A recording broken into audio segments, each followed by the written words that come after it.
திருச்சிற்றம்பலம். தினம் ஒரு திருமந்திரம். திருச்சிற்றம்பலம்.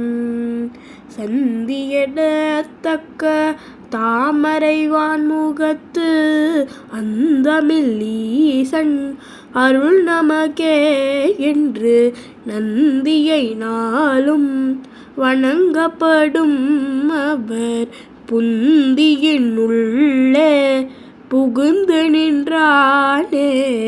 திருச்சிற்றம்பலம். திருச்சிற்றம்பலம். சந்தி எனத்தக்க தாமரை வாழ்முகத்து என்று தொடங்கும் பாடலை இப்பொழுது நாம் காண இருக்கிறோம். சந்தி எனத்தக்க தாமரை வாழ்முகம். இறைவனின் திருவடியை போற்றும் அடியார்களின் முகம் எப்படி இருக்கிறது? தாமரை மலரை போன்றும் ஒளி வீசும் வாழ் போன்றும் பிரகாசமாக இருக்கும். சந்தி என்பது வணக்கத்தையோ அல்லது இறைவனை சந்திக்கும் நேரத்தையோ குறிக்கிறது. அந்தமில் ஈசன் அருள் நமக்கே. முடிவில்லாத பெருமை கொண்ட அந்த ஈசன், அதாவது சிவபெருமான், தன் அருளை நமக்கே வழங்கி விடுவான். நந்தியை நாளும் வழங்கப்படும். நந்தி தேவர் அல்லது சிவபெருமானை, இங்கு நந்தி என்பது யாரை குறிக்கிறது? சிவபெருமானை குறிக்கிறது. தினம்தோறும் நம்பிக்கையுடன் வணங்குபவர்கள் அவர் புந்தியின் உள்ளே புகுந்து நின்றானே. அப்படி தொடர்ந்து வணங்கும் அடியார்களின் அறிவின் உள்ளே புகுந்து அவர்கள் மனதிலே சிவனாகவே அவன் நிலைத்து விடுகிறான். சுருக்கமாக சொன்னால், தூய்மையான முகத்தோடும் உள்ளத்தோடும் இறைவனை தினமும் வணங்கும் அடியார்களின் இதயத்தில் இறைவன் தானே விரும்பி வந்து குடியேறி விடுவான். அடியாரின் சிந்தனை இறைவனின் இருப்பிடமாகவே மாறிவிடும். பக்தி என்பது கோவிலுக்கு சென்று வருவதோடு முடிந்து விடாது. இறைவன் அடியாரின் சிந்தனைக்குள் புகுந்து அவனது எண்ணங்களை வழிநடத்தும் நிலையை இது குறிக்கிறது. இதைத்தான் நினைப்பவர் நெஞ்சில் நின்றானே என்று பல பாடல்கள் குறிப்பிடுகின்றன. வாழ்முகம் என்பது வெறும் அழகு மட்டுமல்ல, அது அஞ்ஞானத்தை, அதாவது அறியாமையை வெட்டி எறியும் கூர்மையான அறிவுத்திறன் கொண்ட முகத்தை குறிக்கிறது. இறைவனின் அருள் பெற்றவர்களின் முகம் தெளிவுடனும் தேஜஸுடனும் இருக்கும்.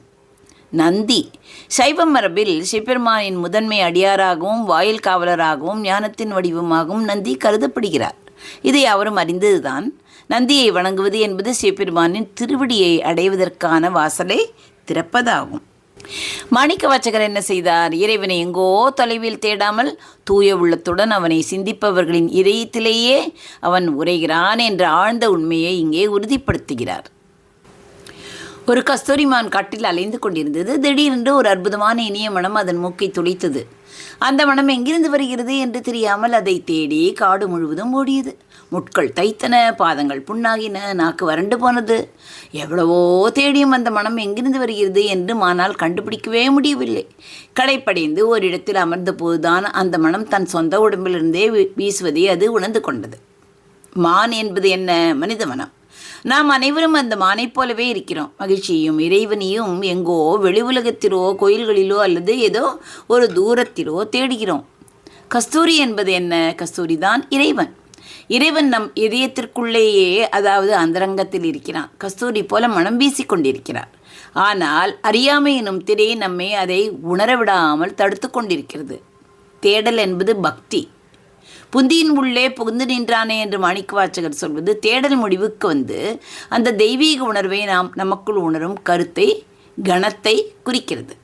மாணிக்க வாசகர் பாண்டிய மன்னனிடம் அமைச்சராக இருந்தபோது புற உலக செல்வங்களை தேடி ஓடினார். ஆனால் இறைவனை உணர்ந்த அந்த நொடியில் தான் இவ்வளவு காலம் தேடிய அந்த பேரானந்தம் தனக்குள்ளேயே இருப்பதை உணர்ந்தார். அதனால்தான் அவர் பாடுகிறார், எங்கெங்கு தேடினேன் எங்குமே காணவில்லை, அங்கேயும் இங்கேயும் இல்லை என்று அலைந்தேன், எனக்குள்ளே அவன் புகுந்ததை அறிந்தேன் என்று கூறுகிறார்.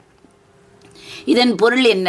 இறைவன் ஒரு பொருளைப் போல எங்கோ ஒளிந்து கொண்டிருக்கவில்லை. நமது புந்தியில், புந்தி என்றால் என்ன? சிந்தனை எனும் கண்ணாடியில் அழுக்கு. அழுக்கு என்றால் என்ன? ஆசைகள், ஆணவம் என்று இருக்கிறதே, அதெல்லாம் மலங்கள். படிந்திருக்கும் வரை, அந்த அழுக்குகள் படிந்திருக்கும் வரை நாம் இறைவனை பார்க்கவே முடியாது. தூய உள்ளத்துடன் நாம் மாறும்போது அந்த அழுக்கு நீங்கி நமக்குள் ஏற்கனவே இருக்கும் இறைவன் நமக்கு தெரியத் தொடங்குவான். இறைவனை தேடி ஊர் ஊராக செல்வது தவறு அல்ல. ஆனால் அவன் எனக்குள் இருக்கிறான் என்ற உணர்வு இல்லாமல் செய்யும் எந்த தேடலும் முழுமை பெறாது. உங்கள் இதயம் அவன் உரையும் ஆலயம் என்பதை உணர்வதே மாணிக்க வாசகர் கூறும் உண்மையான பக்தி மார்க்கமாகும். சந்தி எனத்தக்க தாமரை வாழ்முகத்து அந்தமில் ஈசன் அருள் நமக்கே என்று நந்தியை நாளும் வணங்கப்படும் அவர் புந்தியின் உள்ளே புகுந்து நின்றானே. நன்றி, வணக்கம். உமா பாலசுப்ரமணியன்.